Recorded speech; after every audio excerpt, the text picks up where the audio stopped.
Good evening. Fears of a looming bird flu crisis are being realised with more cases now confirmed. A third infected bird has been found in WA, this time near Dunsborough, with initial tests for the deadly strain coming back positive. A case has also been confirmed just across the border in South Australia. Jeff Parry reports. Quindalup is a popular southwest destination near Dunsborough and is now WA's second bird flu hotspot. A giant petrel was found dead there on Sunday. Tests done in Perth returned a positive for the H5N1 virus.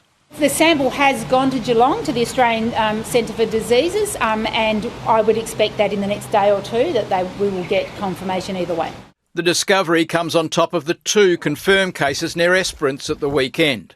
A giant petrel and a brown skewer found showing signs of illness and later dying, both returning positive tests.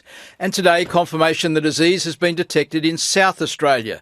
Another giant petrel found at Port Elliot, south of Adelaide. This is not a contamination or infection that has come from Western Australia to South Australia. Rather, it is a migratory bird that has come from the Antarctica or sub-Antarctic region. Whilst this is a concerning development to have another confirmed case in a different jurisdiction, it is another sea bird. It is a migratory species and there is no indication that it has spread beyond those populations. Harmless to humans but deadly to bird populations, the federal government was blindsided by a decision of Papua New Guinea to ban all imports of chicken meat and eggs. PNG is the biggest consumer of Australian poultry exports. The federal government was straight on the phone. My department has just received advice from the PNG that the suspension of poultry meat and poultry products has been lifted with some exceptions. Here in WA, 24 birds have been tested. So far, 3 are positive, 8 negative, and results for the remainder are pending. Jeff Parry, 7 News. A pilot has died in a plane crash tragedy east of Perth. He was flying his home-built Spitfire when it came down in a paddock near Northam. Rachel Tassica spoke exclusively with a shocked witness. 5 minutes after takeoff, tragedy. The plane came crashing down in a paddock a few kilometres from Northam airfield. Emergency crews raced to the scene just before 11 o'clock this morning, but sadly the 76-year-old pilot couldn't be saved. Not nice to see, loss of life. An old bloke who obviously loved his planes and so forth. The owner of the farm was in Perth at the time of the crash, but workers at a neighbouring property saw the plane go down. Yeah, it was pretty low. Yeah, they don't normally come that low, I feel. That's when the plane started going down. So, our driver called the police straight away and said, I think a plane's gone down. 7 News understands the pilot was experienced and flew yesterday. He'd spent the past 5 years building the replica Spitfire. The Australian Transport Safety Bureau has sent investigators over from Canberra. They'll arrive tomorrow and start piecing together exactly how this tragedy happened. That includes examining the wreck, collecting flight data and maintenance records. The aircraft is usually kept in a hangar here at Northam Airfield. Workers saw the plane take off with no issues, in near-perfect conditions. Rachel Tassica, 7 News. A backyard in Perth's southeast is causing a suburban stink. Piles of rubbish have been left to rot outside a home owned by the Department of Housing. The distressing situation comes as thousands of West Australians are sitting on long social housing wait lists. Imagine living near this. Piles of rubbish in a St James backyard left to rot. A broken fence exposing the mess, clearly visible from a footpath along Albany Highway. Just a filthy, dirty mess and stench coming from it as well. Horrific.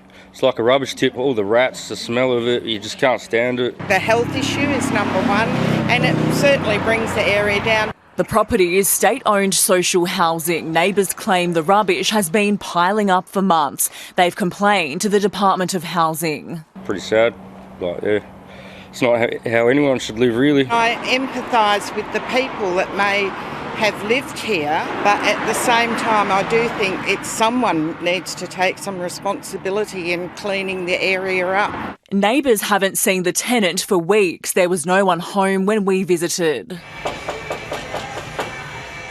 In March this year, there were more than 23,000 applicants on WA's social housing wait list. We're in a housing crisis, and each day it becomes evident that this is a housing minister who's not in control of his portfolio. The housing minister declined to speak on camera, in a statement saying the department manages 45,000 homes, the vast majority without concern. Shouldn't the department be acting on this before it gets to that sort of stage? Well, the department has acted, and we're securing that property to make sure that we eliminate any public health risk with respect to the way the property is being managed by the tenant. Some of the locals I've spoken to say they're so concerned they're even willing to clean up the mess themselves. All they want is protective clothing. I had suggested a busy bee, and let's all come together and clean it up together. Before this problem keeps mounting. Brianna in Ferreira, 7 News. There's outrage in Bullsbrook over talks to convert the quarantine centre into a prison. The government is assessing how suitable it would be, but says it's a long way from a done deal. They spent 6 weeks locked up inside WA's barely used quarantine facility. Now the cruise ship passengers are out. The state government is considering moving prisoners in. It wouldn't be a prison. What it would be is a place for the type of people right now who are at the end of their sentence. They're very low risk. They've been assessed and the security clearance is such that they go out of prisons every day of the week and go and work in the community. If I was sitting on a chair, I'd be falling off right now. Bullsbrook local Colin Butland isn't convinced. He fears property prices will plummet and says it's a double blow after battling the government over contaminated scheme water for years. We're sick of being a boxing bag and being bullied in Bullsbrook. This site just wasn't built as a prison, and according to the Prison Officers Union, it would take a lot of work to make it suitable. On the list is the external air conditioners. It's concerned units could be pulled apart and used as weapons in the event of a riot. I think they should be using them for the homeless, but the government's going to do what the government wants to do anyway, so... It's not suitable. It's too luxurious for them. Not opposed at all.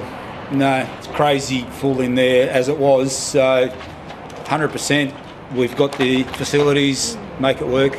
The centre is owned by the Commonwealth. It would require a deal to be done. Cassidy Moscone, 7 News.